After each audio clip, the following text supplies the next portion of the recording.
Okay, so when it comes to philosophy, everybody have a different description of what philosophy is. Why am I holding a pen in my hand? I don't know. It's look nice. Okay.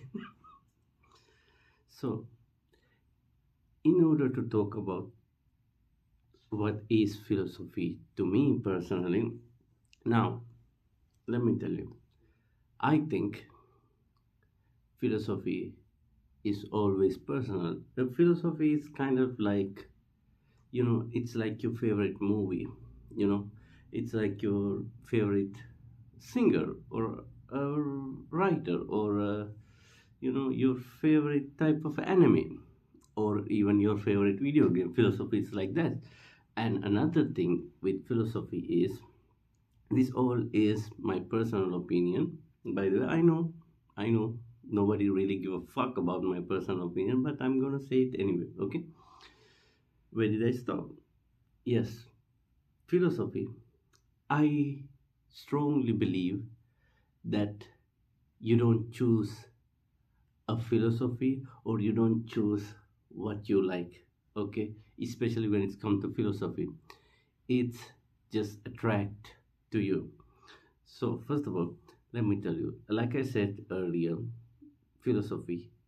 Everybody has a different meaning for what is philosophy. Okay, every philosophy professor or a philosopher or everybody has a different description, right? But when it comes down to what the words philosophy is, um, etymology, etymology, right? Etymology. So etymology of philosophy is. So if you don't know what this etymology is, which by the way I did not know up until recently. So etymology is history of the word. So philosophy, it's coming from Greek, which combine philo and sophia together, right? So philo, it's roughly translated into love or affection, and sophia is wisdom. So it's kind of, in English, it's kind of translated into love of wisdom or love of knowledge, whatever that might be. And now, why I like philosophy? I'm relatively very stupid guy, right? So I do love wisdom because what a stupid guy wants more than anything else? To be wise, right? And now, what is my philosophy? I mean, what is like philosophy to me? I think for me, philosophy is something that I think it's not a matter of being smart or being wise or being able to talk really well, which honestly I like to talk well, at least on the camera. That's one of the reason I'm making videos, to be able to convey my idea better. But in the core of the core idea of philosophy, I think what is true, right? What is true. And now I understand what might be true to me may not be true to you. Now, that's the whole thing with philosophy. Uh, the people who do read philosophy and study philosophy, or philosophers themselves, they disagree with each other, they contradict their own ideas. It's like a herd of cats.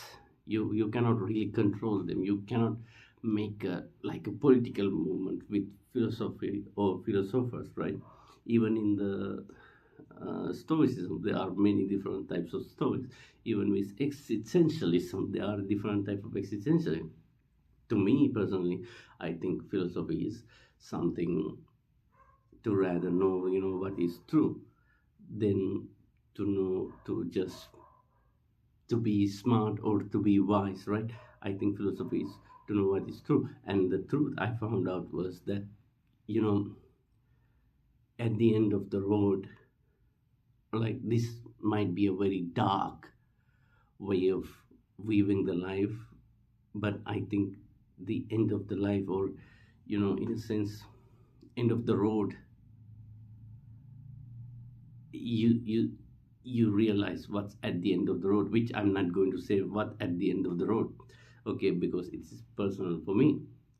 Once you look at that, it's it's kind of hard, it's I realize that there is a limits of truth that people can handle, right? That I'm sure people might go crazy over knowing many truths. I'm not claiming to be all knowing, but so that what I found out at the end of the road, at least at the end of my road or my journey or my at the end of my own life, which is not something that I like, you know. It's like, like Friedrich Nietzsche say, the one who look at the abyss should be careful to be aware the abyss will look back at you as well. So that's a great quote. I don't want to quote Nietzsche, okay? uh, it would be a lie if I said I don't like Nietzsche. There are lots of things I like about him, and there are lots of things I dislike about him as well. See, there are like some philosophers which I think about, like Arthur Schopenhauer and David Benetta, Emil Cioran, and Friedrich Nietzsche as well.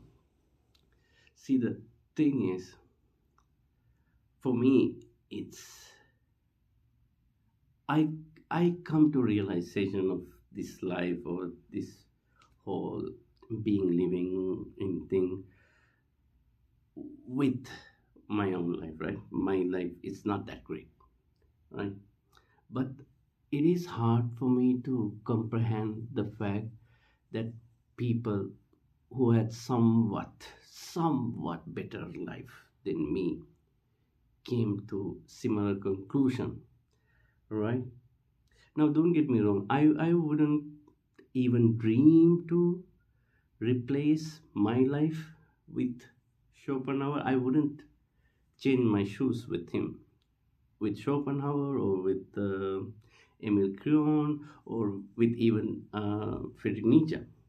I might change my life with David Benatar, or someone, someone who have a pretty nice life, someone who's somewhat delusional, right? And it's it's something. I know this video is not making any sense. See, another person I like very much. He's not a philosopher like the Richard Dawkins. He's an evolution biologist. He is this. He is very famous for being atheist, right? The thing is, there are many things I agree with him, right? So he said, "What are the chance? What are the chance that we are here? That we are here? It's remarkable, right? For him, for Richard Dawkins, the life is like it's really precious. It's really beautiful, right? For me, when I look at the evolution, or when I read a little bit of science, I'm not a science guy, but I do read little bit of science, because some stuff are enjoyable. Obviously not physics or chemistry, but some stuff like evolution biology or astronomy, right? These things are little bit enjoyable. So when I read this stuff, I don't think like Richard Dawkins. I don't think the life is precious. I think for this universe, at least to our observable universe, our life itself is unnecessary. Like, I mean, why only we are alive? I mean, why we have a consciousness? Why don't the animal don't have a consciousness? Why we have to suffer, right? Why we have a consciousness? There are like uh, I don't know how many planets are there. There is not a single life form. I think it's unnecessary to have a life form in this universe. I think it's a complete waste of time. you know I know it's it's all doom and gloom. It's just what it is. I think I hope there is no any other life form on the observable universe or outside our universe, because that's fucking terrible. Let me tell you that. And I know there are many philosophers who would agree with me on that. So it's kind of give me comfort to know that I'm not some sort of nut job. you know. Anyway, that's the video. Yeah, I mean, if you like this video, yes, I might talk more about philosophy or whatever, whatever comes to my mind. And well, if you like the video, subscribe and stuff. Just